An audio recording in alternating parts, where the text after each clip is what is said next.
안녕하십니까. 행복한 아침 이재용입니다. 안녕하세요. 정예인입니다. 오늘은 7월 18일 금요일이고요. 요즘 무슨 과일 드십니까? 요즘 복숭아가 한창 제철인데 미국 심장학회 발표에 의하면 복숭아가 비타민C하고 항산화 성분이 그렇게 풍부하대요. 그래서 심장질환이라든지 뇌졸중, 암 예방에 도움을 주고요.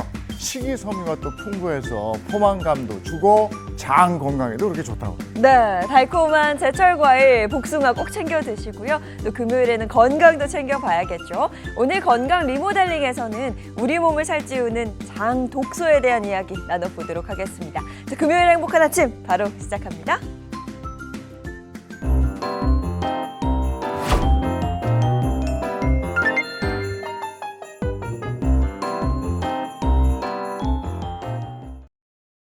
금요일 아침에는 어떤 소식들이 들어와 있을까요? 모닝픽 조현정 시사평론가와 함께합니다. 어서 오세요. 네, 안녕하세요. 첫 번째 모닝픽 어떤 겁니까?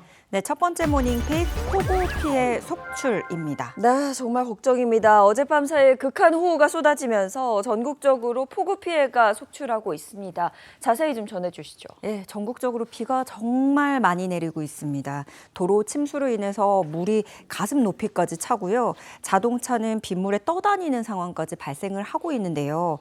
특히 충남 지역의 비 피해가 큰 상황입니다. 16일, 17일 이틀간 충남 서산은 500mm가 넘는 비가 쏟아졌는데 이게 200년에 한 번 있을 정도의 강수량이라고 합니다.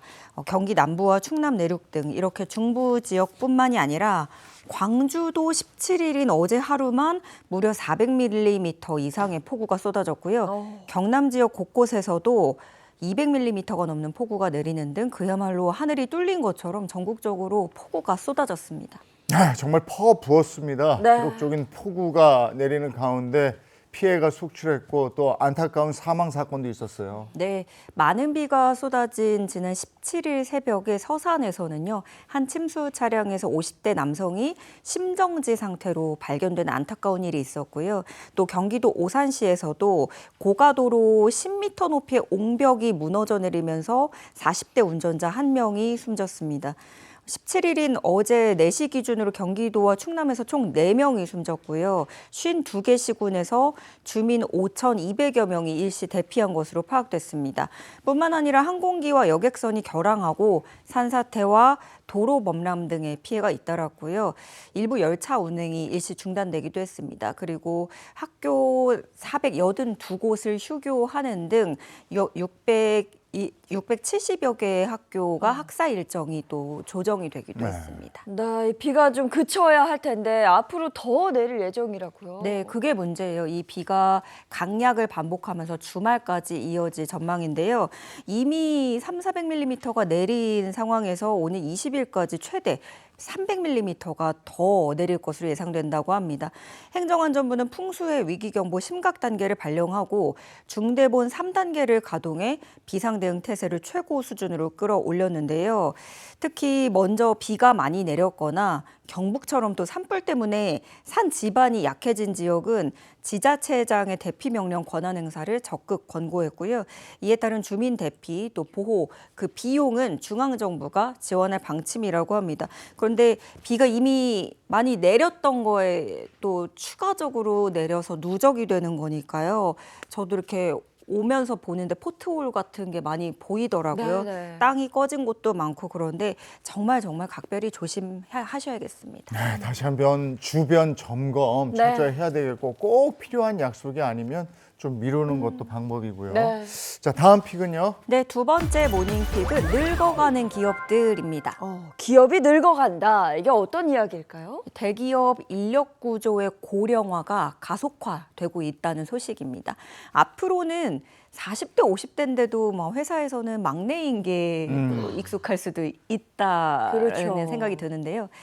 지난 16일 한 조사에 따르면요. 매출액 기준으로 국내 100대 기업 중에 지속가능 경영 보고서를 공시한 67곳의 20대 임직원 비중이 2022년에는 24.8%였던 게 2024년에 21%로 3.8%포인트 이상 감소했습니다.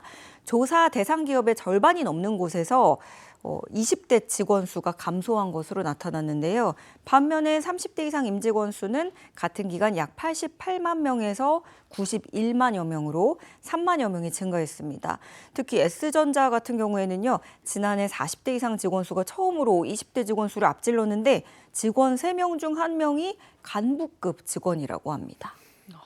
이러다가 전 직원의 간부화 뭐 이렇게 되는 거 아닌가 싶은데 20대 인력을 뽑지 않으니까 30대, 40대가 더 늘어나고 이렇게 고령화가 두드러진 기업이 어디입니까? 예, 디스플레이 솔루션을 제공하는 S사의 20대 비중 감소폭이 15.4%포인트로 가장 컸고요. 이어서 배터리 회사인 S사, 종합부품업체사인 L사 등이 큰 폭으로 감소했습니다. 4대 그룹 대표 기업의 경우에는요, S전자가 30.8%에서 24.2%로 반도체 기업 S사가 29.6%에서 20.8%로 20대 비중이 크게 감소했고요. 반면에 H사와 L사 같은 경우에는 20대 비중이 소폭 오히려 좀 증가한 것으로도 나타났습니다. 근데 이렇게 대기업 인력 구조가 고령화되면서 문제가 뭐냐면 청년들의 취업문은 더 좁아지는 것도 문제인데 사실 요즘에는 40대, 50대 회사 나가고 싶은 사람이 어디 있겠어요. 기대 수명이 100세 시대 넘어서 이제 150세다 이렇게 얘기를 하니까 중년 나이 때도 웬만하면은 버틸 수 있을 때까지 버텨야 되는 상황이거든요. 근데 또 아까 3명 중에 1명이 간부급이라고 말씀드렸는데 이렇게 되면 회사 입장에서도 비용이 더 증가할 수밖에 없겠죠. 네. 신입을 많이 뽑는 것보다. 그래서 기업들이 이제는 아예 파격적인 위로금을 제시하고 나섰습니다. 통신회사인 K사는 퇴직금과는 별개로 최대 4억 3천만 원에 달하는 희망퇴직 보상금 제도를 내걸었는데요. 무려 2,800명에 달하는 퇴직 희망자가 몰려서 화제가 되기도 했고요. 마찬가지로 통신회사입니다. S사도 지난해 만 50세 이상 대상으로 기존에 주던 5천만 원 퇴직 위로금을 최대 3억 원까지 인상하기도 했습니다. 이렇다 보니까 이제 기업도 그렇고 청년층도 그렇고 고령층도 그렇고 다 힘든 구조가 돼버렸습니다. 자, 다음 픽 전해주시죠. 네, 세 번째 모닝픽 소상공인 살린다입니다. 네, 자영업자 소상공인 분들 어렵다, 힘들다 요즘 참 이야기 많이 나오는데요. 어떤 형태로 살린다, 즉 지원한다는 건지 궁금합니다. 네, 이번에는요 서울시가 어려움을 겪는 소상공인들을 위한 지원을 확대하기로 했다는 소식입니다. 먼저 50억 원 규모의 소상공인 전용 더 성장 펀드를 신규 조성하는데요. 서울시 출자금을 기반으로 해서 민간 펀드 운영사가 투자 운용을 맡을 예정입니다. 투자 대상은 음식업, 서비스업 등을 운영하는 소상공인이고요. 업체당 1억 원 수준으로 모두 50개 내외 소상공인에게 투자할 계획입니다. 또 자금 지원은 물론이고 여기에다가 융자, 크라우드 펀딩, 판로 개척 등 종합적인 성장 지원 프로그램도 운영한다고 해요. 또 이뿐만 아니라 중소기업 육성자금 규모도 기존의 2조 1천억 원에서 2조 4,200억 원으로 확대합니다. 여기에 금리 인하 또 상환 유예 조치까지 병행을 해서 소상공인들의 그런 채무 부담, 금융 부담 완화에 나설 계획입니다. 어려움을 겪고 있는 소상공인들에게 참 반가운 소식인데 네. 이 외에도 또 어떤 지원책이 있습니까? 네, 서울 신용보증재단 전 지점을 종합지원센터로 전면 개편합니다. 그렇게 해서 소상공인들이 겪는 애로사항들인 세무, 노무, 마케팅, 디지털 전환 이런 것들을 혼자서 또 개인이 이거 해 나가기가 어려움을 또 겪으시거든요. 이런 부분들을 종합적으로 지원할 계획이고요. 이 밖에도 또 소상공인의 수수료 부담을 완화하기 위해서 그 서울시 공공배달 서비스 서울배달 플러스 땡겨요 활성화에 나서는데요. 배달비를 무료 혹은 비싸도 900원 수준으로 획기적으로 낮추고요. 치킨 프랜차이즈하고 협약을 맺고 이번 달부터 최대 30% 할인 혜택을 제공하는 것도 순차적으로 도입할 예정이라고 합니다. 네, 현장에서 이게 아주 긍정적인 효과를 많이 내줬으면 하는 바람입니다. 네. 다음 픽은요? 네, 또 네 번째 모닝픽 말라리아 경보 발령입니다. 네, 날이 더워지면서 꼭 이야기 나오는 것들이 있죠. 식중독, 온열 질환, 그리고 모기 관련 질병입니다. 좀 걱정하시는 분들이 꽤 많은 것 같아요. 네, 질병관리청이 지난달 20일에 전국에 말라리아 주의보를 발령했는데요. 말라리아는 그 암컷 얼룩날개 모기에 물려서 감염되는 급성 열성 질환을 말합니다. 일반 모기하고 다르게 앉았을 때 이제 꽁지를 들고 있는 모습을 보인다고 하고요. 날아다닐 때 윙 소리가 나지 않는 게 특징입니다. 최근에 최북단 접경 지역인 인천 강화에서 말라리아 군집 사례가 확인돼서 경보를 발령했고요. 감염 확산 방지를 위한 긴급 대응에 나선 건데요.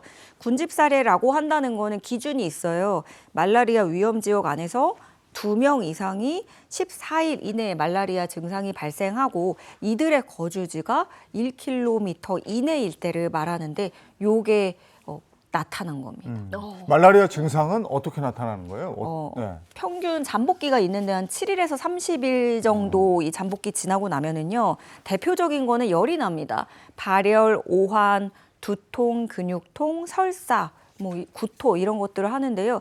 사실 여기까지만 보면 조금 처음에는 잘 모를 수도 있을 것 같아요. 근데 말라리아는 일단 예방이 최우선입니다. 그래서 결국에는 모기에 물리지 않도록 하는 게 제일 중요한 건데요. 야간에는 되도록 야외 활동 자제해 주시는 게 좋고요. 밝은색 옷으로 긴 옷을 착용하고 모기장, 방충망을 정비해야 되겠습니다. 또 기피제를 사용해서 말라리아를 유발하는 모기를 좀 멀리 떨어뜨리는, 그게 물리지 않도록 하는 게 최선이고요. 만약에 좀 말라리아가 의심된다 하시는 분들은 즉시 가까운 의료기관이나 보건소에 방문을 해서 검사를 받는 게 중요하다는 점 꼭 기억해 주시기 바랍니다. 네, 알겠습니다. 오늘 모닝픽 여기까지 하겠습니다. 조현정 시사평론가와 함께했습니다. 고맙습니다. 네, 고맙습니다. 네, 앞서 전해드린 것처럼 지금까지 내린 비의 양도 굉장히 많은데 앞으로 더 내릴 걸로 보여서 걱정입니다. 자세한 날씨 전해드릴게요. 문단영 기상캐스터 나와주세요. 네, 기록적인 폭우가 그칠 줄 모릅니다. 광주는 어제 하루에만 400mm가 넘는 비가 내리면서 관측 이래 가장 많은 양을 기록했는데요. 내일까지 전국에 많은 양이 이어질 것으로 보여서 주의가 필요하겠습니다. 비는 내일 오후까지 전국에 집중되겠는데요. 중부는 시간당 30에서 50mm, 남부는 시간당 50에서 80mm로 짧은 시간 동안 강하고 많은 비가 쏟아지겠습니다. 남해안에는 많게는 300mm 이상의 비가 내리겠고요. 충청은 200mm, 경기 남부와 강원 남부에도 150mm가 넘는 비가 남아 있습니다. 이 비는 내일 밤이면 대부분 그치겠지만 중북부는 일요일 오전까지 이어지겠습니다. 이후 다시 더워지면서 곳곳에는 소나기까지 더해지겠습니다.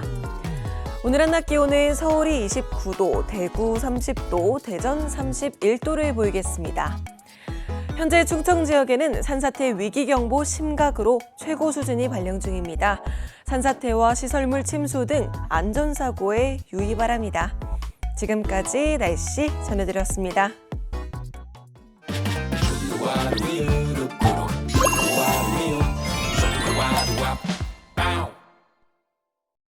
드라마나 영화에서 안 좋은 일 닥쳤을 때 목더미 이렇게 부여잡고 쓰러지는 거 보셨을 거예요.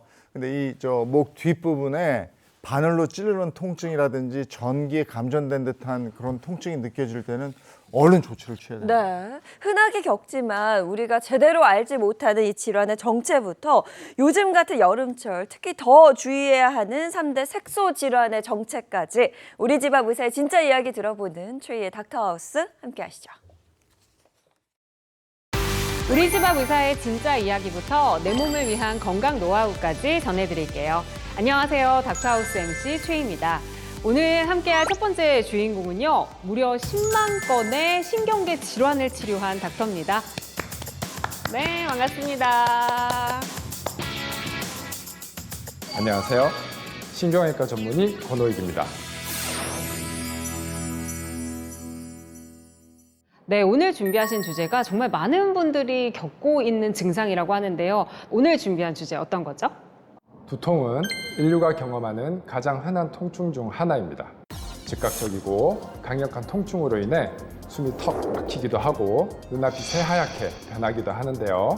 이러한 두통 중에서도 오늘은 뒤통수 쪽에 생기는 후두신경통에 대한 이야기를 해보려고 합니다. 아, 후두신경통. 보통 이제 우리가 뒷골이 땡긴다고 하잖아요. 근데 생각해보면 옆골도 없고 앞골도 없고 뒷골 땡긴다 이런 이야기만 있어요. 후두신경통이란 게 정확히 어떤 질환인가요? 후두신경은 머리 뒷부분인 후두부와 목 뒤쪽인 경추부에 존재하며 뒤통수부터 귀까지의 감각을 담당하는 대후두신경, 소후두신경, 제3후두신경으로 나눌 수 있습니다. 그리고 후두신경통이란 이 후두신경 영역에 생기는 통증을 말하죠. 그럼 도대체 어떤 이유로 후두신경통은 생기는 걸까요? 후두신경통은 원인이 정확하게 밝혀진 질환은 아닙니다. 하지만 주로 잘못된 자세나 스트레스로 인하여 후두신경을 누를 때 발병하는 것으로 추정되고 있어요. 후두신경통이 있을 땐 뒷골 부위와 귀 뒤, 목덜미가 바늘로 찌르듯 몹시 쑤시고 아프며 후두신경은 자율신경계와도 연결되어 있기 때문에 이명이나 어지러움증, 메스꺼림, 코막힘 등의 관련 없을 것 같은 증상이 동반되기도 하죠. 실제로 많은 분들이 목디스크 증상이라고 생각하고 찾아옵니다. 그러나 목디스크는 뒷머리 통증과 상지 방사통이 동반되고 목의 움직임에 따라 통증이 변한다는 점에서 후두신경통과 구분할 수 있고요. 특히나 뇌졸중과 같은 머리 문제로 오인하고 많은 분들이 오시는데 후두신경통과 증상이 유사하기 때문에 발빠르게 전문가를 찾으셔야 합니다. 그럼 어떤 과정으로 후두신경통을 진단하는지도 궁금합니다. 후두신경통은 환자의 증상을 토대로 후두신경 부분을 촉진하는 신체 검진으로 진단하게 되고요. 필요한 경우 엑스레이나 초음파, CT, MRI 검사를 진행하기도 합니다. 후두신경통으로 확인되면 통증을 줄이기 위해 약물 치료부터 하는데 약물의 경우 일반적인 소염 진통제 및 근이한제를 사용하고 효과가 미비한 경우 신경통 전용 약제를 사용하기도 합니다. 그 약물 치료 외에 또 다른 치료 방법도 있을까요? 그럼요. 약제 외에도 뭉친 근육을 풀어주기 위해 도수치료, 물리치료, 체외 충격파 등을 진행할 수 있고요. 증상이 심하거나 호전이 없을 경우엔 주사치료, 신경 차단술도 시행할 수 있습니다. 후두신경 주위에 항염 작용이 있는 약제와 국소 마취제를 주입하여 통증을 줄여주는 치료법인데요. 특히 근육이 경직돼 있으면 통증이 재발할 수 있으니 치료 후에도 진료 상담을 통해 잘못된 자세를 교정하는 것이 중요합니다. 예, 후두신경통이 있을 때 병원을 찾는 것도 좋겠지만 집에서 또 통증을 줄일 수 있는 방법은 없을까요? 후두신경통이 심하지 않을 경우 목을 좌우로 천천히 움직이는 가벼운 스트레칭이나 가슴을 펴고 목을 젖혀주는 스트레칭이 도움이 되며 손가락을 이용한 두개골 마사지로 증상을 완화시킬 수 있습니다. 목 근육의 긴장을 풀어줄 수 있도록 온찜질을 병행하는 것도 좋고요. 마그네슘이나 비타민 B12, 비타민 D와 같이 신경계를 강화하는 영양제를 섭취하는 것도 증상 완화에 도움될 수 있습니다. 후두신경통은 심각한 질환의 위험 신호일 수도 있지만 장기간 방치하면 만성적인 통증으로 악화될 수 있기 때문에 잘 알아두셔야 됩니다. 많은 분들이 좀 스트레스 받아서 그래 하고 그냥 간과하고 넘어가 버릴 수가 있는데 만성 질환으로까지 이어질 수 있는 질환이기 때문에 증상이 심하시다면 꼭 병원을 방문해서 전문의와 상의를 받으시는 것을 추천을 드리겠습니다. 자, 이제 닥터하우스 마지막 공식 질문입니다. 권호익 닥터님이 꿈꾸는 목표는 무엇인가요? 저는 늘 정확한 진단과 적절한 치료가 최우선이라고 생각을 해요. 더불어 환자분들의 신체뿐만 아니라 마음의 상처까지 치료할 수 있는 그런 의사가 되도록 노력하고 싶어요. 네, 어디서도 들을 수 없었던 권호익 닥터님의 진솔한 이야기 잘 들었습니다. 닥터하우스가 늘 응원하겠습니다. 감사합니다. 감사합니다.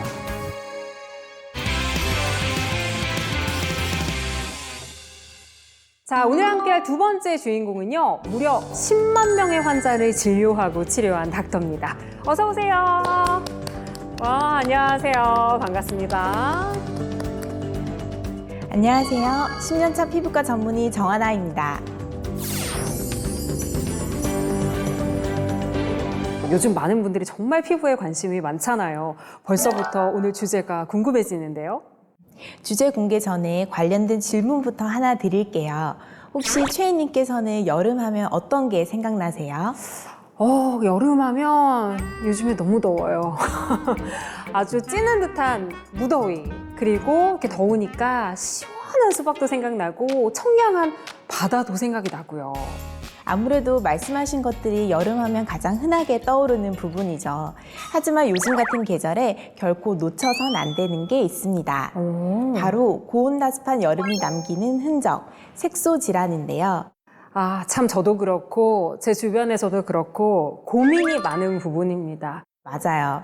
여러 가지 다양한 이유로 표피와 진피에 멜라닌 색소가 발생하는 질환을 색소 질환이라고 이야기하는데요. 대표적으로 기미, 주근깨, 흑자가 있습니다. 그 중에서 기미는 보통 양쪽 광대나 이마, 입가의 좌우 대칭으로 퍼지는 갈색 색소반으로 나타나는데요. 경계가 뚜렷하지 않고 피부 속 깊은 층까지 색소가 퍼져 있는 경우도 있습니다. 도대체 이 기미는 왜 생기는 걸까요? 보통 임신이나 경구 피임약 사용, 호르몬 치료와 같은 호르몬 변화가 주된 원인인데요. 이 외에도 유전적 요인, 특정 약물의 사용, 피부 장벽 손상 등이 원인일 수 있어요. 주근깨와 기미는 다른 거죠. 주근깨는 어떤가요? 주근깨는 이름에서 알 수 있듯이 그야말로 깨처럼 직경 3mm 이하의 아주 작은 황갈색 반점의 모습으로 볼과 콧 등에 나타납니다. 그런데 기미와는 달리 주근깨는 염색체 우성으로 인한 유전적인 요인이 아주 강한 원인을 차지해요. 그러다 보니 동양인보다 서양인에게 많이 생기고 특히 금발이나 붉은 머리카락을 가진 백인에게 흔하게 나타나는 경향이 있습니다. 주근깨를 떠올렸을 때 그 빨간 머리 애니 딱 떠오르는데 이게 유전적인 요인 그리고 자외선으로 인한 요인이 있었군요. 빨간 머리 애니 자외선을 많이 쐈나 봐요. 돌아다녔나 봐요. 저는 이제 뭐 주근깨 그리고 기미는 익숙한데 흑자라는 게 좀 생소하거든요. 아마 많은 분들이 그러실 것 같아요. 이 흑자는 정확히 어떤 질환인가요? 흑자는 1에서 3cm 크기의 편편하고 둥근 갈색 반점의 형태를 띠는 색소 질환입니다. 특히 나이가 들면서 멜라닌 세포의 기능이 떨어질 때 자외선 노출이 누적되면 나타납니다. 흔히 검버섯과 혼동되기도 하지만요. 흑자는 매끈한 반면 검버섯은 살짝 볼록하게 튀어나온 형태라는 차이가 있습니다. 특히나 많이들 헷갈려하는 질환이 바로 후천성 양측성 오타양 모반입니다. 이 질환은 기미처럼 보이지만 사실 전혀 다른 색소 질환이거든요. 기미는 갈색의 경계가 흐릿하고 자외선이나 호르몬 변화에 따라 진해졌다 연해졌다 하는 특징이 있어요. 반면 오타양 모반은 회색이나 푸른빛을 띠고 주로 광대뼈나 관자 부위에 대칭적으로 나타나며 피부 깊은 층에 색소가 자리 잡아 잘 없어지지 않는 게 특징입니다. 이런 색소 질환의 경우에는 자연적으로는 좀 없어지기 힘들다고 들었는데 어떻게 치료하면 좋을까요?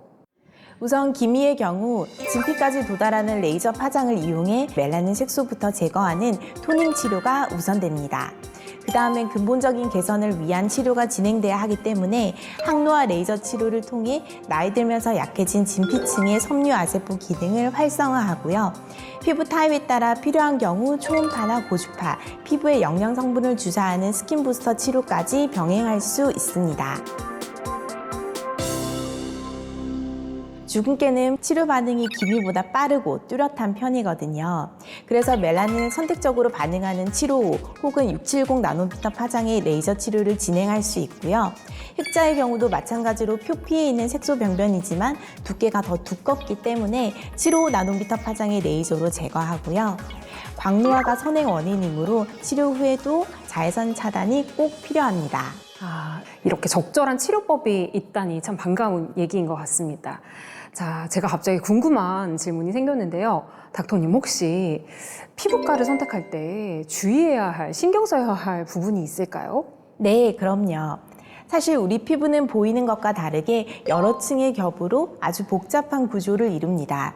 그렇기 때문에 해당 의사가 그 구조를 충분히 이해하고 다룰 수 있는 전문가인지 확인하시는 것이 좋고요.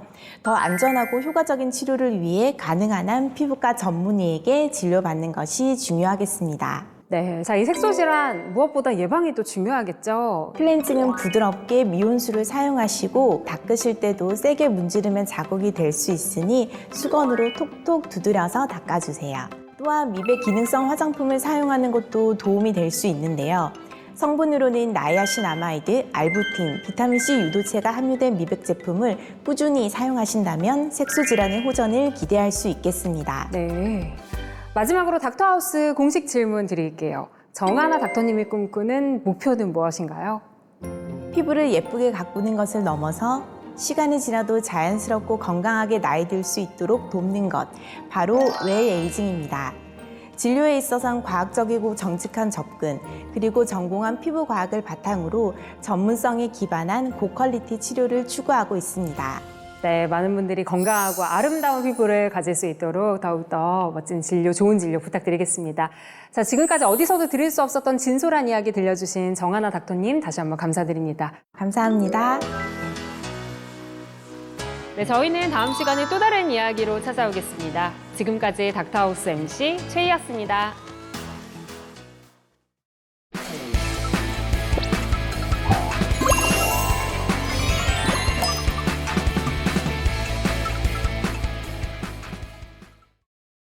행복한 아침 함께하고 계신 지금 시각이 7시 56분을 넘어섰습니다. 이번에도 본격적인 건강 얘기 나눠보도록 하겠습니다. 건강 리모델링 시간입니다. 네, 가장 먼저 든든한 주치의 선생님들부터 소개해드리겠습니다. 장민욱 신경과 전문의, 민혜영 가정의학과 전문의 모셨습니다. 안녕하세요. 안녕하세요. 자, 그리고 양경 소화기내과 전문의와 개그우먼 이경 씨도 함께합니다. 반갑습니다. 행복한 아침! 이렇게 두 분이 행복한 아침 이러고 밝게 열어주는 게 우리 행복한 아침 금요일의 루틴이잖아요. 그렇죠. 근데 아침에 눈 뜨자마자 하는 나만의 루틴은 뭐가 있을까요? 뭐 솔직하게 말씀드려도 되는 거죠? 아, 그럼요. 저 안 웃겨요. 일단 일어나요. 눈을 뜨자마자 저는 전날 8시 뉴스를 그러니까 너튜브로 딱 틀어놔요. 그러니까 한 박자 늦긴 하지만 딱 그걸 딱 들으면서 아침에 따뜻한 물 한 잔 하면 좋잖아요. 주방으로 딱 달려가서 따뜻한 물을 딱 먹으려고 그러는데 안 먹혀.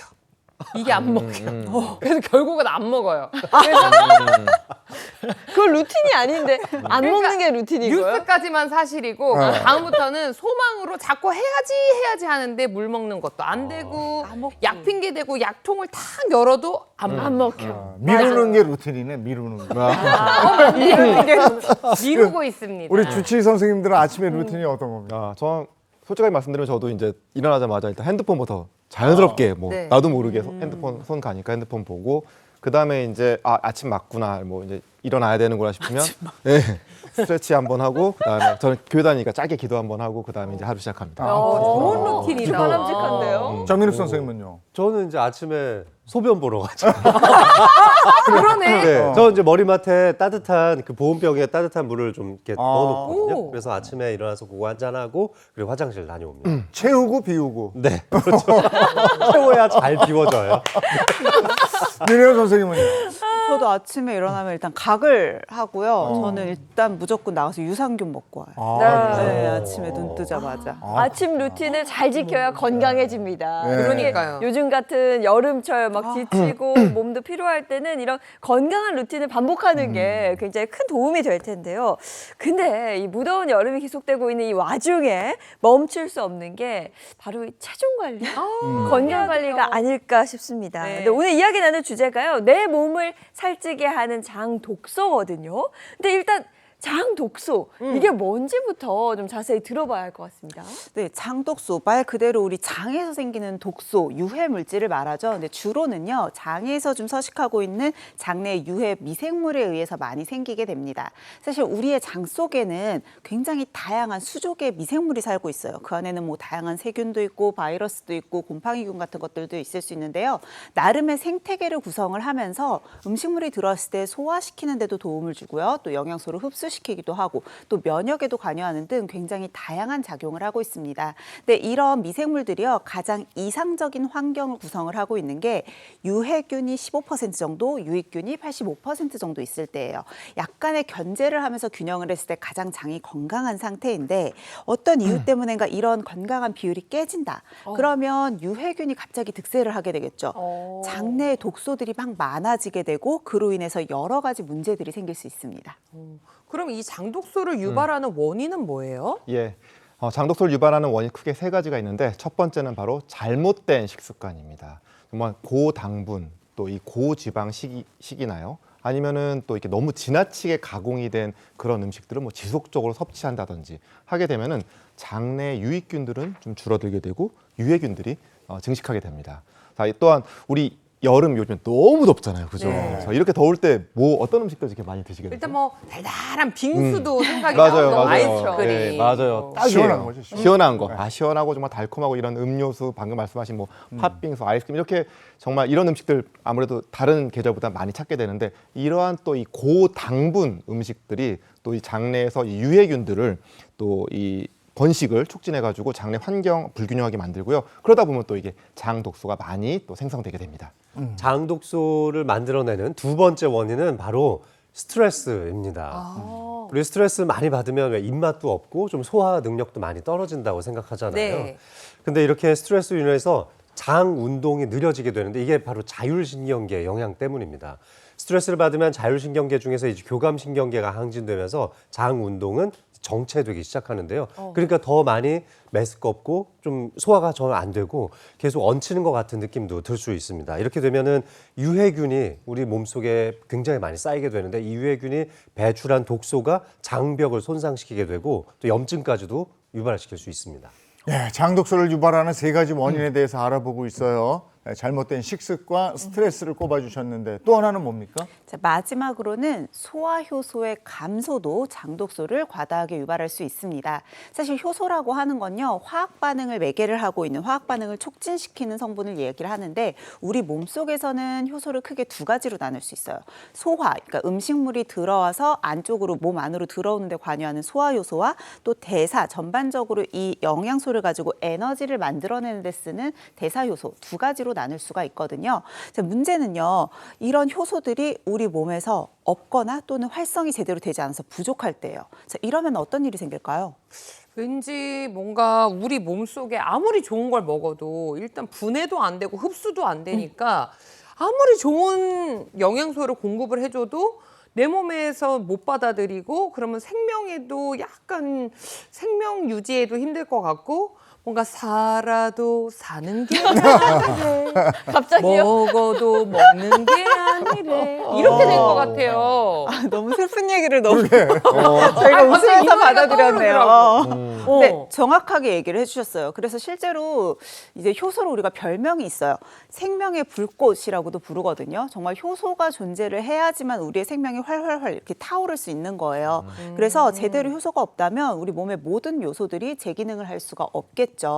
그러니까 보통 소화 효소의 기능이 아까 말한 대로 음식물이 들어왔을 때 이걸 잘게 쪼개서 몸 안으로 잘 영양 성분을 넣어주는 건데 이런 소화 효소가 부족하다. 그럼 몸 안에서 제대로 영양 성분들의 흡수가 이루어지지 않고 찌꺼기들이 계속 생길 거 아니에요. 네. 그럼 장의 입장에서는 유익균이 오래 살지 못합니다. 반대로 유해균이 득세를 하게 되면서 장내 환경도 망가지고 더 많은 장내 독소들을 만들 수밖에 없는 거죠. 네, 근데 장독소를 유발하는 원인 중에 하나가 소화 효소의 감소라면 이렇게 줄어들지 않게 계속 생성이 되면 되는 거 아닌가요? 그렇죠. 선생님? 그러면 좋죠. 근데 효소가 우리 몸에서 무한대로 생성되는 건 아니거든요. 또 우리 몸속에 있는 효소의 총량은 정해져 있기도 하고요. 20살 때 이제 20대 정도에서 효소 양이 이제 최고치를 찍게 됩니다. 그리고 40대에 들어서 이제 급격하게 줄어들기 시작하는데 이 80대 정도 되면요, 우리 몸속에 있는 소화 효소량이 20대 때 정점에 찍었던 그때 양에 비해서 30배나 줄어든다. 어머, 엄청나게 많이 줄어들죠. 그러니까 나이가 들면서 그렇게 많이 먹은 것 같지도 않은데 소화가 잘 안 된다라고 느꼈던 맞아요. 분들 많으실 텐데 이게 소화 효소가 감소했기 때문이라고 보는 이 시각도 있습니다. 아, 예전에는 진짜 짜장면 곱빼기 그냥 먹고 그럼요. 뒤돌아서면 또 배고프고 이랬는데 맞아. 요즘에 그렇게 먹으면 하루 종일이 뭐야, 한 이틀은 아무것도 못 먹어요. 그 정도로 소화력이 약해지는데 맞아요. 신경 씨는 어떻습니까? 그럼 저의 20대 때에 비하면 좀 덜 드셨어요. 저의 20대 때는 진짜 놀라지 마세요. 이게 동아리 사람들이랑 학식을 먼저 먹어요. 그리고 끝났어. 수업 끝났어. 이제 가자. 그러면 이제 삼겹살에 또 소주 한 잔 먹어요. 그럼 먹고 나서는 또 이제 치킨집으로 가요. 또 치킨 한 마리 뜯어요. 그 생맥이랑 먹어요. 저 끝나요. 배불러요. 그럼 편의점에 가요. 편의점에서 그냥 간단한 과자랑 이걸로 또 한 잔 해요. 그 마무리는 또 감자탕집 가요. 야, 먹방 그래서 찍었네. 감자탕집에서 와. 막 이제 볶음밥이랑 당면 추가까지 다 해서 먹고 나면 한 새벽 4시쯤에 집에 야. 들어가는 거예요. 네. 그랬는데 지금은 정말 이제 한 끼 먹으면 정말 뭐 배 사실 오래 가죠, 부르고 피자 2조각 먹으면 요즘에 2조각 못 먹을 때도 있어요. 그래서 제가 너무 억울한 게 내가 20대 때보다 분명히 적게 먹고 있는 게 분명한데도 왜 살은 더 잘 찔까? 이게 항상 물음표였거든요. 아, 근데 희경 씨 장독소 이거 확인해 봐야 될 것 같습니다. 지금 진짜죠? 얘기만 들었을 때 이거 좀 심각하거든요. 근데 그렇게 이거 안 드셔보셨나? 안 먹어봤어요. 이상하네. 죄송합니다. 네. 근데 그 자가 진단할 수 있는 방법 같은 게 좀 있다 그래서 궁금해요. 예, 그렇습니다. 자, 행복한 아침 하면은 자가 진단법이죠. 장독소 자가 진단법 있습니다. 네. 여러분들도 한번 같이 화면 보시면서요.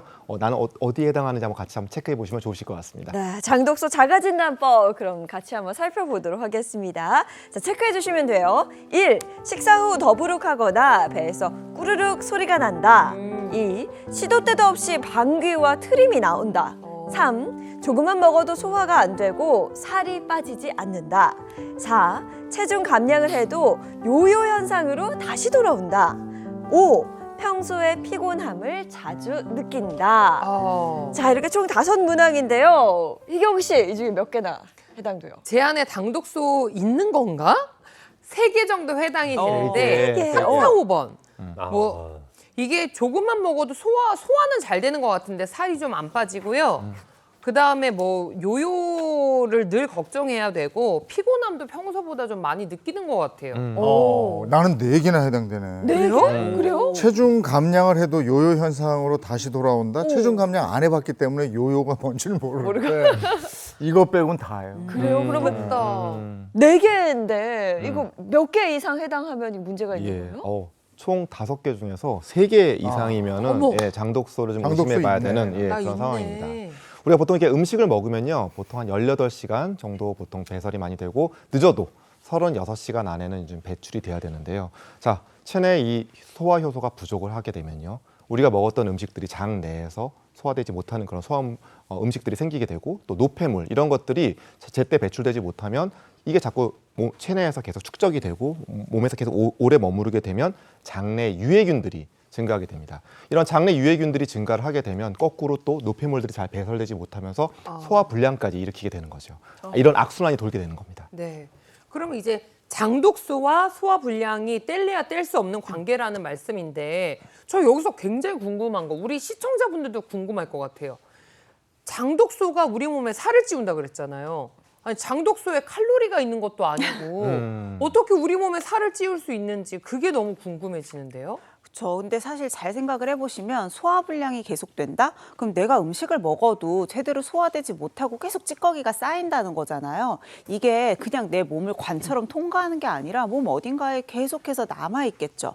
썩은 음식물들은 계속 부패하면서 거기서부터 독소들을 만들어내잖아요. 근데 문제는 우리 장의 원래 기능은 흡수를 하는 기관이다 보니까 독소도 흡수를 잘 시킵니다. 어머머머. 혈관을 통해서 쏙쏙 흡수가 되면 우리 몸 전신으로 이런 독소들이 이제 뿜어져 나오면서 염증을 만들게 되는데 이게 대사를 느리게 하고 지방세포에 달라붙고 하면서 점점 더 많은 지방을 쌓고 비만을 유발을 하게 되는 거예요. 근데 이제 일견 생각을 해보면 소화불량이면 속이 더부룩하니까 음식도 많이 못 먹을 거고 또 소화가 안 된다는 건 영양소가 안 들어온 거잖아요. 그러면 살 빠지는 거 아니야? 라고 생각하시거든요. 근데 생각의 관점을 바꾸셔야 됩니다. 일단 첫 번째로 우리가 속이 더부룩하잖아요. 그러면 어떤 때는 끼니를 거르고 그다음에 배고프니까 폭식하고 이런 식으로 식사의 일정이 굉장히 불규칙해지게 돼요. 그러면 내 몸에서는 어떻게 생각하냐면 이 몸뚱아리, 이 주인이 되게 능력이 없구나. 어쩔 땐 음식을 먹고 어쩔 땐 안 먹잖아요. 들어오는 족족 저장을 해야겠다라고 생각합니다. 그러니까 살이 오히려 더 찌기 좋은 체질로 바뀌게 되고요. 아까 말씀드린 것처럼 몸 안에 노폐물이 쌓이게 되면 이게 이제 그냥 빠져나가는 게 아니라 몸 안에 어딘가에서 염증을 만들고 독소를 만들기 때문에 전반적인 대사 자체가 굉장히 느려져요. 그러니까 저장은 많이 되는데 저장한 걸 쓸 수 있는 대사는 느려지게 되니까 결국은 살이 더 찌기 쉬운 체질로까지 바뀐다는 거죠. 근데 이게 일종 이해가 되는 게 소화불량을 겪어보신 분들은 진짜 공감하실 거예요. 복부 팽만감이 탁 오면은 만사가 귀찮아. 그러니까 그냥 침대나 아니면 소파에 탁 들어 누워가지고 소화가 안 돼, 소화가 안 돼. 그냥 맞아요. 이거만 반복하고 있거든요. 근데 맞아요. 생각해보면 이렇게 소파에 가만히 누워있는 것도 살을 찌우는 행위잖아요. 당연하죠. 활동량이 줄어들게 되면 당연히 뱃살은 늘어날 수밖에 없습니다. 어. 심지어 그게 소화불량을 또 더 가속화시키거든요. 점점 악순환의 고리에 빠지시는 거예요. 그래서 사실은 다이어트에 성공했다라고 하시는 분들도 이제 성공했으니까 하고 식습관을 조금만 느슨하게 하는 순간 바로 요요가 오잖아요. 근데 맞아요. 우리가 체중을 정말 건강을 위해서 빼는 거고 또 이걸 오래 유지를 해야 되는 만큼 어떻게 보면 이 체중을 감량을 한다거나 건강을 유지하는 목적 자체를 장을 좀 건강하게 하는 거에서부터, 그러니까 장 독소를 잡는 것에서부터 시작을 하시면 좀 더 편안하면서도 건강하게 하실 수 있을 것 같아요. 네, 장 건강 챙겨야 합니다. 장독소 자가 진단법 알아봤는데요. 지금부터는 장독소와 관련된 OX 퀴즈를 좀 풀어보도록 하겠습니다. 장민욱 선생님. 네, 자 손톱 얘기 좀 해볼까 하는데요. 네. 손톱. 자, 손톱이 울퉁불퉁하고 세로줄이 생긴 손톱은 장독소가 보내는 신호다. 맞으면 O, 틀리면 X. 한번 맞춰보시죠. 저는 O. 난 X. 왜냐하면 저희가 건강 리모델링 하면서 손톱 확인을 자주 했어요. 네. 뭔가 연관이 있을 것 같아요. 그래서 저도. 저는 근데 직접적인 연관이 아닐 것 같아요. 그냥 이 손톱에 뭐 이런 현상이 있는 거 안 좋은 거 알겠는데 단백질 부족이나 이런 현상일 것 같아요. 그런 말 그거에 들어봤거든요. 맞는 말이긴 한데 정답은 잘못 드셨네요. 자, 정답은 O입니다. 뭐예요? 네. 아이, 자, 틀렸네. 장독소가 많이 쌓이게 된다는 건 장의 기능이 많이 무너져 있다는 뜻이잖아요. 이 두 가지 측면에서 볼 필요가 있는데 영양소의 흡수가 제대로 안 됩니다. 그래서 적절한 영양소의 흡수가 안 돼서 이 손톱까지도 영양분이 잘 전달이 안 되는 거예요. 그래서 울퉁불퉁해진다 이렇게 보시면 되겠고요. 두 번째 측면에서는 역시 그 독성 물질, 그러니까 독성 때문에 발생한 염증이 이 모세혈관을 타고 손톱까지 전해지면서 손톱이 세로줄로 갈라지는 현상이 나오는데요. 어떠세요? 두 분 MC님 손톱 건강하세요? 저는 아직은 장독소는 아까 자가진단으로 있는 것 같은데 아직까지 손톱이, 손톱은 괜찮아요. 저도 뭐 깨끗하시네요. 손톱이 뭐 네. 세로줄이 갈거나 그러지는 않네요. 다행입니다. 희경 씨는 어떤가요? 저는 예쁘게 네일로 가렸어요. 근데 제가 어제 했는데 네. 말끔했거든요. 그러니까 아직까지는 장 독소가 없는 것 같아요. 괜찮은 거죠, 선생님? 네, 괜찮습니다. 네, 다행입니다. 손톱의 세로줄 한번 확인을 해보셔야 될 것 같고요. 자, 이어서 다음 퀴즈 풀어볼게요. 네, 두 번째 퀴즈 드릴게요. 셀룰라이트가 있으면 장 독소를 의심해 볼 수 있다. 맞으면 O, 아니라고 생각하시면 X를 들어주세요. 셀룰라이트도 있으니까 문제를 냈겠지? 맞아. 그래요? 근데 이거는 살이 쪘다가 빠졌다가 이러면서 트는 거 아닌가? 그쵸. 셀룰라이트는 그거하고 다른가? 근데 우리 제작진이 이제 생각 좀 바꾼 게 무조건 이런 단어를 뺐네. 그래. 그렇죠. 그래서 헷갈리게 바꿨네. 뭐 갑자기 셀룰라이트 얘기하는 거 보니까 관계가 있는 것 같아. 그래요? O? 정답은요? 정답은 X입니다. 아, 이거랑은 관계가 이번에 없어요, 문제 또? 조금 어려웠어요. 네. 왜냐하면 조금 답변도 애매할 수는 있습니다. 사실 셀룰라이트라고 하면 대부분 살이 찔 때 되게 도드라지잖아요. 그러니까 살찌면서 생기는 지방의 일종이다라고 생각하시는데 사실 셀룰라이트는 단순 지방이 아니라요. 여기에 각종 수분이나 노폐물 같은 것들이 엉겨붙은 염증 덩어리라고 보시면 됩니다. 그러면 지금 의견 딱 생각하면 뭐야 장독소 있으면 셀룰라이트 있는 거 맞네 라고 생각하시겠지만 사실 셀룰라이트에 영향을 주는 게 너무 요소들이 많거든요. 여성분들은 90% 이상 거의 다 셀룰라이트 갖고 계십니다. 심지어 마른 분들도 있어요. 그러니까 성별의 영향이 굉장히 크거든요. 다만 여러분들이 감별할 수 있는 셀룰라이트는 내가 그냥 비만하면서 생긴 살이 찌면서 조금 순환이 저하되면서 생긴 셀룰라이트는 살을 빼면 완전히 없어지진 않더라도 좀 좋아져요. 근데 살을 빼고 있는데도 내가 체중 감량을 했는데도 셀룰라이트가 오히려 더 심해 보이고 너무 울퉁불퉁하다. 이때는 장독소에 인한 것일 확률이 높기 때문에 장 건강에 대한 관리도 필요하긴 합니다. 하지만 무조건적인 연관은 아니라는 건 꼭 알아두셨으면 좋겠습니다. 예, 다음 퀴즈는 제가 드리도록 네. 하겠습니다. 네. 자, 장 독소는 무릎 통증을 유발하지 않는다. 맞다고 생각하시면 O 아니면 X. 장독소하고 유발하지 무릎 않는다. 통증이 관계가 있나 저게? 관계 유발하지 없을 것 같아요. 않는다. 그래서 O. 소화기관에 문제가 있으면 허리가 아픈 거 아닌가? 근데 무릎은 아닐 것 같죠. 무릎은 아닐 것 같다. 야. 일단 살이 쪄서 무릎 관절이 아플 수는 있을 것 같은데 이렇게 직접적인 영향을 줄 것 같진 않거든요. 네. 정답은? 정답은 X예요. 이게 예. 관계가 있어요? 장독소 무릎 통증 유발할 수 있습니다. 이 장독소라고 하는 게 물론 이제 장 독소니까 장에 있는 거라고 생각하실 수 있는데 이게 또 혈액을 타고 전신에 갈 수가 있거든요.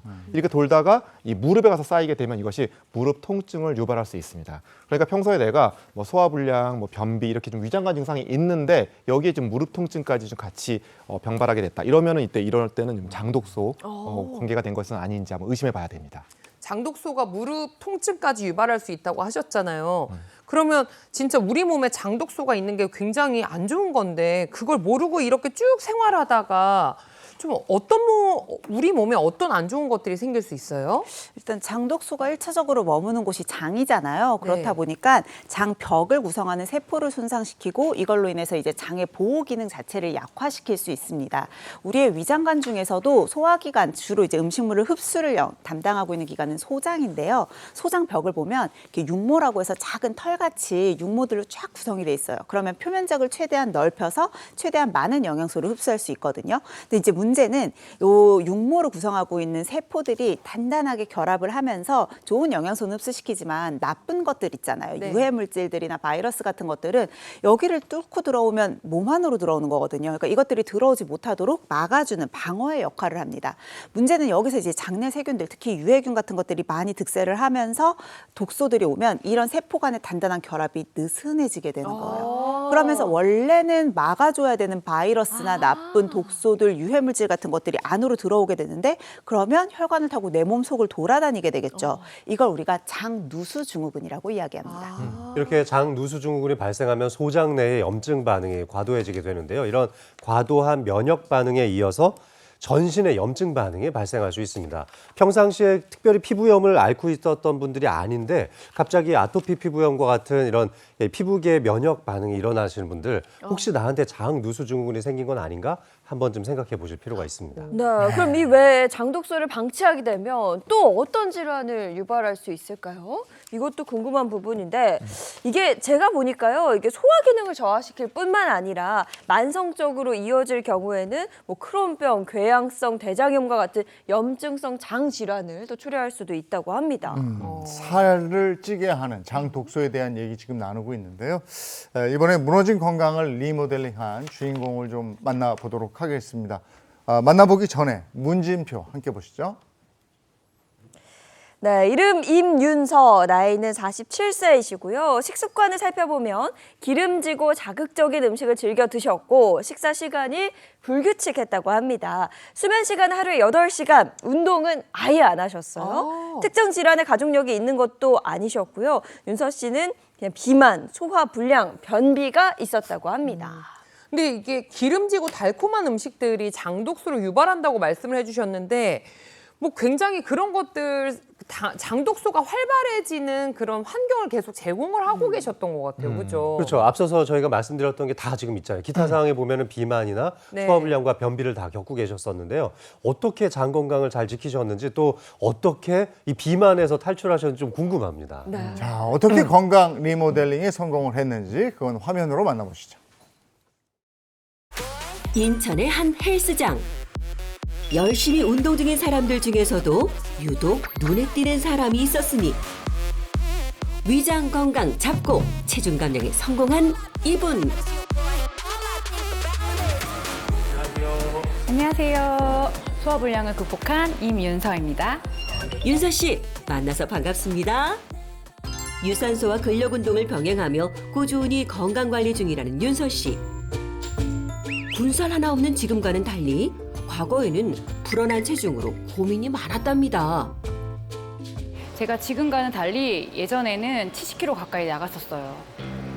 몸의 경고 신호와 함께 찾아온 체중 변화. 무엇보다도 소화가 잘 안 됐고 화장실 가는 게 힘들었어요. 열심히 노력한 끝에 20대 시절 몸매를 되찾을 수 있었다는데요. 과연 그녀가 체중 감량에 성공한 비법은 무엇일까요? 먼저 윤서 씨의 과거 생활 습관부터 파악해봤습니다. 특히 식습관이 좋지 않았던 윤서 씨. 예전에는 직장과 육아를 병행하다 보니까 하루 24시간이 모자랄 정도로 되게 바쁘게 살았어요. 퇴근 후 다시 시작되는 일과 매일 해도 줄어들지 않는 집안일에 녹초가 되어 쓰러지기 일쑤였다는데요.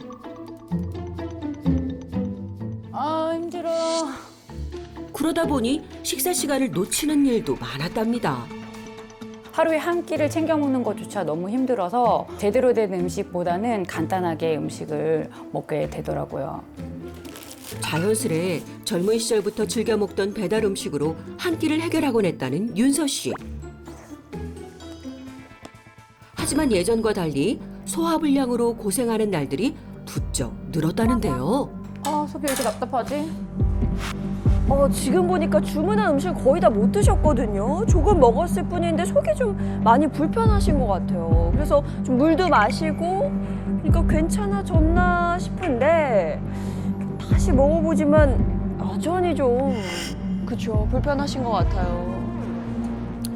근데 소화효소가 제 역할을 못하게 되면 저런 식으로 소화불량이 계속 나오게 되고 또 독소가 쌓이면 먹겠다. 체중 증가로까지 이어질 수 있거든요. 30대 때는 힘든지 몰랐는데 40대가 되고 나니까 속이 많이 더부룩하고 불편해지기 시작하더라고요. 배야. 배에 가스가 차서 속이 부글부글한데 막상 화장실에 가면 아무 소식이 없고 되게 괴롭더라고요. 소화 기능이 약해지며 결국 장 건강까지 무너지고 말았는데요.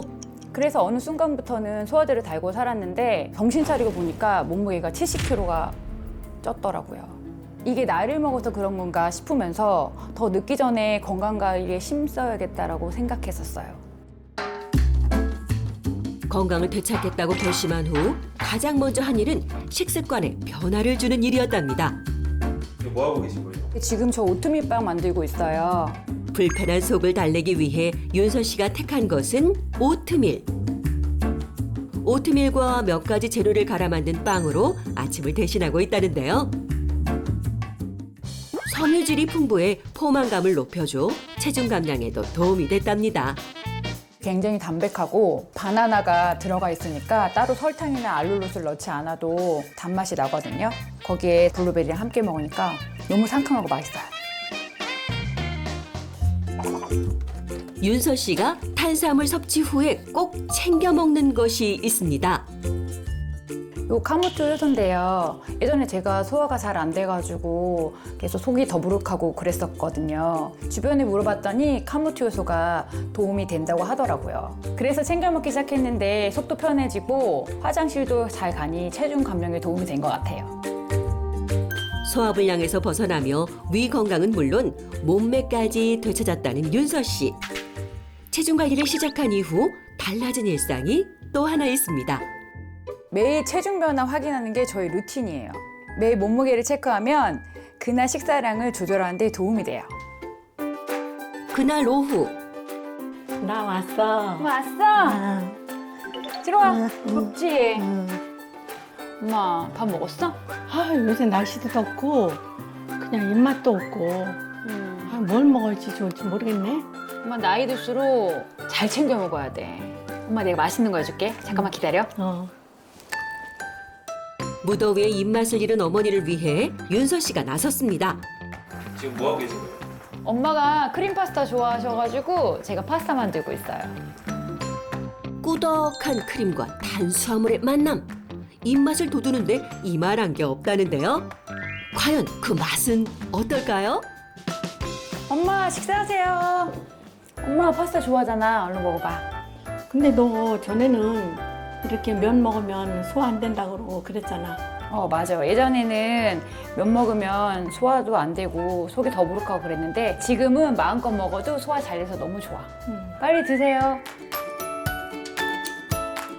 잦은 소화불량과 장 건강 악화로 과체중에 시달렸던 윤서 씨. 이렇게 많이 드셔도 괜찮은 건가요? 엄마 잠깐만. 걱정 없이 마음껏 탄수화물을 즐길 수 있는 이유가 있답니다. 엄마 밥 먹었으니까 이거 먹어줘야지. 이거 카모토 효소인데 이거 먹으니까 소화에 도움이 잘 되더라고. 나도 이거 먹고 있는데? 건강 비법도 모전 여전이네요. 친구들 만나면 맨날 하는 얘기가 건강 얘기야. 나이가 드니까 늘 건강이 걱정이 되더라고. 그래서 친구들한테 말했더니 이거를 추천을 하대. 요즘 우리 사이에서, 우리 친구들 사이에서 이게 유행이야. 이거 먹어보니까 어때? 몸이 좀 가벼워진 것 같지 않아? 나이가 드니까 탄수화물을 먹으면 소화가 잘 안 되더라고. 그치. 근데 카모트 효소를 먹으니까 소화도 잘 되고 뱃살도 빠지는 것 같아. 그래? 작은 습관의 변화로 맛있게 먹으면서 건강까지 챙기는 모녀. 엄마 식단하고 운동하면서 우리 건강하고 행복하게 살자. 그래. 삶의 질을 떨어뜨리는 소화불량. 올바른 생활 습관 관리가 무엇보다 중요하다는 사실 잊지 마세요. 네, 장 건강을 되돌리고 다이어트까지 성공한 주인공을 만나봤어요. 네, 아, 대단합니다. 근데 비포 애프터가 저렇게 다르실 수 있나? 너무 관리를 잘하셔가지고 애프터를 딱 봤는데 이야. 몸매가 탄탄한 게 너무 보기 좋고 또 예뻐 보였어요. 네, 아. 봐 이거 봐 너무 예쁘잖아요. 너무 예쁘고 부럽습니다. 네. 오늘 만나본 주인공은요. 나에게 꼭 맞는 식습관을 찾고 또 운동까지 병행하면서 다이어트뿐 아니라 건강까지 이렇게 두 마리 토끼를 다 잡을 수 있었는데요. 이분의 건강 비결이 하나 더 있었습니다. 그게 바로 카무트 효소였습니다. 근데 선생님, 카무트 효소가 정확히 뭔지 궁금해요. 카무트 효소는요. 이제 곡물의 한 종류인 카무트를 천연 발효시켜서 만든 효소인데요. 카무트라고 하는 말 자체가 조금 생소하시잖아요. 네. 하지만 이 카무트 6,000년 전부터 재배됐던 고대 곡물 중 하나입니다. 우와. 그래서 정제 과정을 거치지 않다 보니까 이 자체만으로 굉장히 많은 비타민과 미네랄, 식이섬유 같은 영양소들이 풍부해서 해외에서도 이미 슈퍼푸드로 각광받고 있죠. 카무트는 그 곡물 자체로도 영양가가 있다고 이렇게 알고 있는데 카무트를 효소의 형태로 섭취한다. 그럼 어떤 점이 좋은 거예요? 우리가 음식을 먹었을 때 소화를 시키기 위해서는 여러 가지 소화 효소가 필요한데요. 이 탄수화물을 분해해주는 알파 아밀라제가 또 많이 필요하고 또 단백질을 분해하는 프로테아제도 많이 필요합니다. 그런데 이 카무트 속에 바로 이런 알파 아밀라제와 프로테아제가 많이 들어있는데요. 이것을 효소 형태로 우리가 섭취했을 경우에 체내 흡수율을 많이 높일 수 있다는 아주 큰 장점이 있습니다. 근데 오늘 만나본 주인공이 조금만 먹어도 뭔가 소화도 안 되고 더부룩하고 화장실도 잘 못 가고 그렇다고 말씀을 해주셨는데 카무트 효소가 여기에도 도움을 줬다는 얘기네요. 네, 맞습니다. 이 카무트 효소에는 탄수화물을 분해하는 알파 아밀라제가 풍부하다라고 말씀을 드렸잖아요. 그래서 실제로 이런 효소들이 내 몸 안에서 어떤 도움을 주는지를 조금 더 이해하기 쉽도록 제가 영상을 준비했거든요. 한번 같이 보실게요. 자, 우리 페트병이 몸속의 소화기관이라고 가정을 한번 해볼게요. 그러면 우리 요즘 많이 좋아하는 소금빵을 잔뜩 한번 먹어봤습니다. 네. 자, 소화기관에 소금빵이 들어온 상태에서 한쪽은 물만 넣고 한쪽은 카무트 효소까지 함께 넣은 후 어떤 변화가 있는지를 관찰을 해봤는데요. 자, 4시간 정도가 지난 모습이에요. 물만 넣었을 때는 여전히 소화기관에 그대로 소금빵이 남아있죠. 하지만 카무트 효소를 섞은 물에 넣은 소금빵은요. 자, 한번 볼게요. 소화기관 밖으로 막힘없이 모두 배출이 됐죠. 이 카무트 효소 안에 포함된 알파 아밀라제가 탄수화물의 소화를 저렇게 잘 도와준다는 뜻입니다. 야, 이게 진짜 물만 넣은 소금빵 쪽은 거의 뭐 변화가 없었는데 카무트 효소가 있는 쪽의 소금빵은 아주 그냥 분해가 되다 못해 거의 진짜 시원하게 콸콸콸 이렇게 쏟아져 나오는 그런 시원한 느낌이 있었어요. 네, 근데 이 카무트 효소가 실제로 장 건강에 도움을 줄 수 있다는 연구 결과가 있는지도 궁금해요. 네, 있습니다. 이 대장염을 일으키는 이제 DSS라는 물질을 이용해서 저희들이 실험을 많이 하는데요. 쥐에게 이 DSS 물질을 투여시켜서 대장염을 이제 일부러 만들어 본 거예요. 그래서 대장염을 유발시킨 쥐에게 바로 이 카무트 효소가 들어있는 식단을 이제 시킨 겁니다. 그랬더니 대장염이 이제 굉장히 많이 완화됐다는 연구 결과가 있었는데 이럴 때 이제 유해균도 상당히 많이 감소했고 또 여러 가지 대장염에 의한 증상도 함께 완화됐다는 점이 밝혀진 바가 있었습니다. 이런 것들은 이제 장내 미생물의 다양성이나 균형이 잘 맞춰져서 이렇게 증상이 개선된 것으로 보여집니다. 왜 장이 약하신 분들은 장염에도 잘 걸리더라고요. 그러면 이 카무트 효소가 장염과 같은 이런 염증성 질환에도 도움을 준다는 거예요? 예, 맞습니다. 자, 뿐만 아니라 이 카무트 효소의 원료인 카무트 이것이 바로 이 수용성 식이섬유가 굉장히 풍부한 그런 물질이어가지고요. 장내 유익균을 증진시키는 데도 도움을 줄 수가 있습니다. 실제로 한 연구에서 3개월 동안 이 카무트를 섭취한 그룹은요, 그냥 일반 곡물을 섭취한 그룹보다 이 장내 미생물의 상태가 더 뛰어났다고 합니다. 카무트 효소가 장 건강에 영향을 미치는 또 다른 연구는 어떤 게 있습니까? 네, 이번에 이제 실제 인체 실험을 한 결과가 있는데요. 이제 과민성 장 증후군을 앓고 계시는 분들에게 약 6주 동안 카무트 식단을 시키고 또 반대쪽에서는 이제 일반 밀로 만들어진 식단을 시키는 겁니다. 그랬더니 복부 팽만감도 좋아졌고 복통도 개선됐다는 연구 결과가 있었습니다. 오. 아니 그러니까 장 건강하면 이제 카무트 이렇게 떠올려지거든요.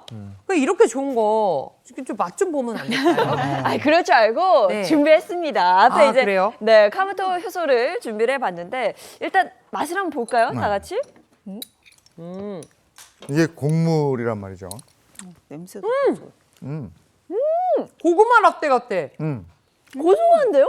너무 맛있다. 그리고 고구마 라떼라는 입안에서 표현이 맞네. 되게 잘 녹아요. 먹기도 좋고. 잘 녹아요. 이거 사실 저희 엄마는 요거 드시고 계시거든요. 근데 우리 엄마 옆에 이거 드신 후로 잘 제가 못 가고 있어요. 왜요? 소화가 너무 잘 되시는지 방구를 숭숭숭.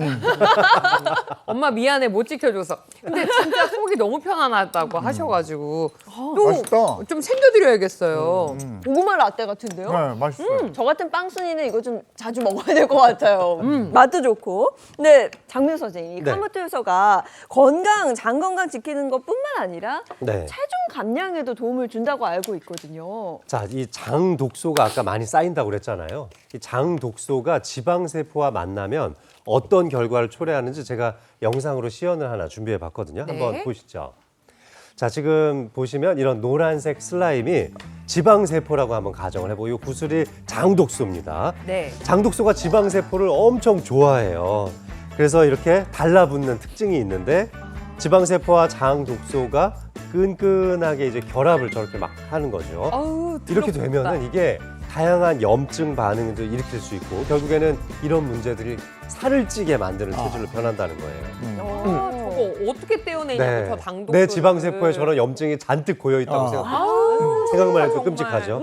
자, 실제로 혈액 내에 있는 독소가 증가할수록 복부의 내장 지방이 증가한다라는 연구 결과도 있었습니다. 예, 자 방금 보신 것처럼 이렇게 장 독소가 체내에 쌓이게 되면 정말 살이 찌기 쉬운 정말 너무 나쁜 그런 네. 체질로 변하기 쉬운데요. 자 이럴 때 카무트 효소가 이 체중 조절에 도움을 줄 수 있다고 알려져 있습니다.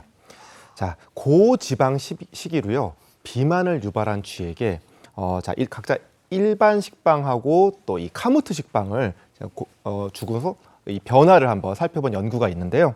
자, 카무트 이 투여군은요, 대조군보다 체중 증가량이 이제 적은 것으로 나타났습니다.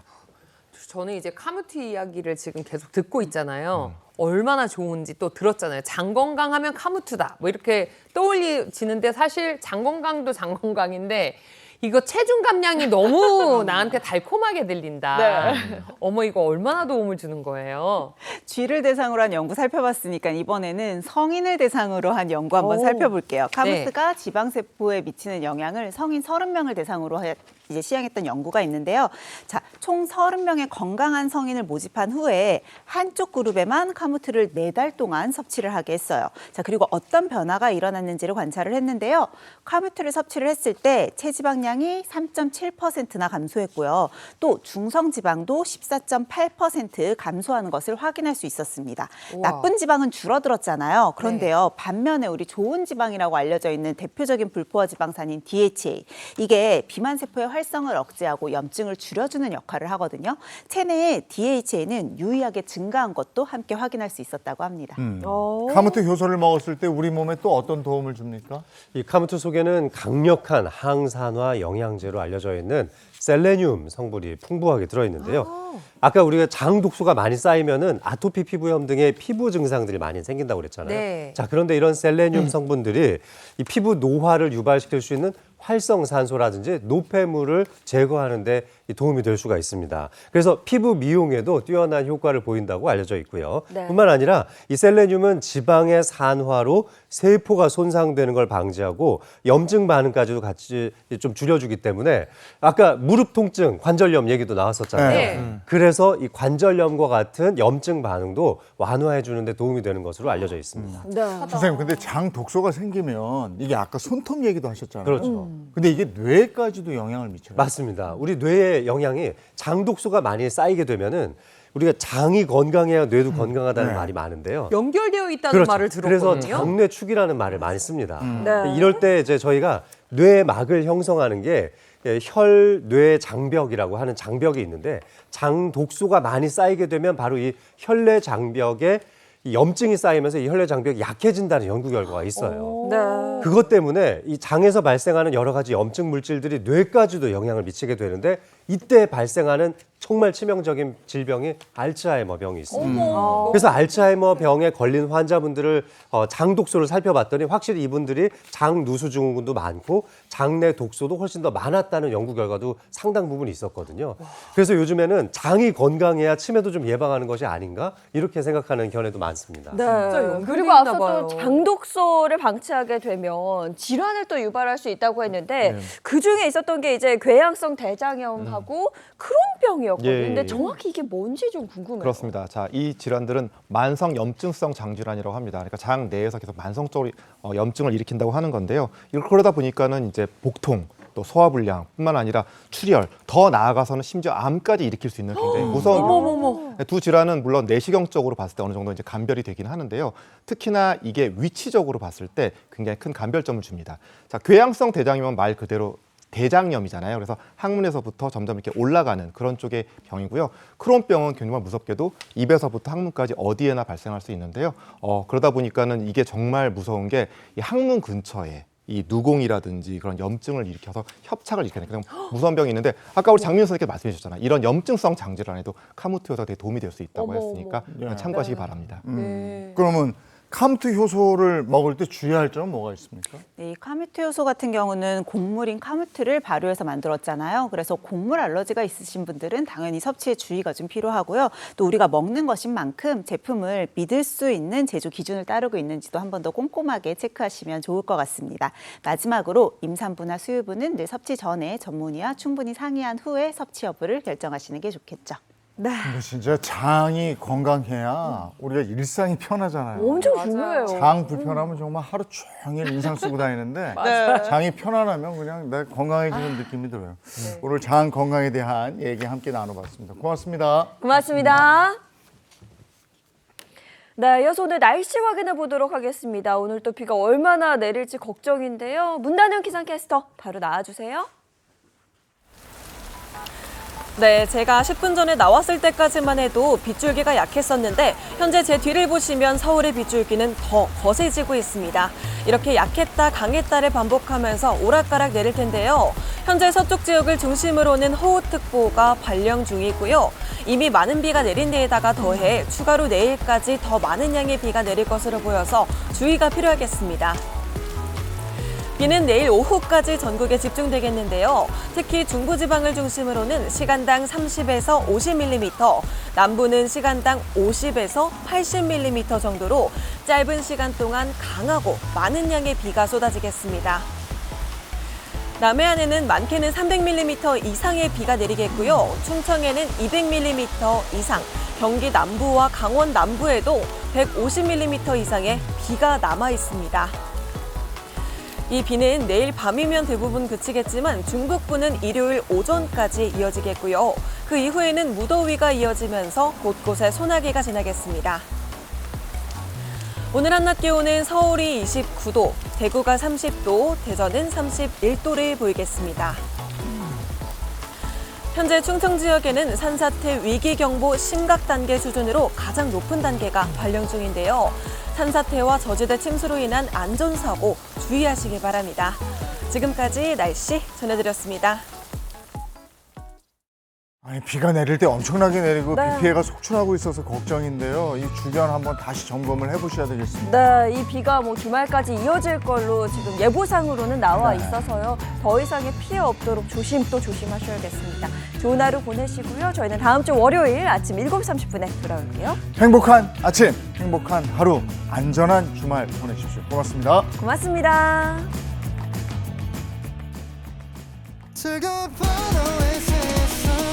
Save next channel A.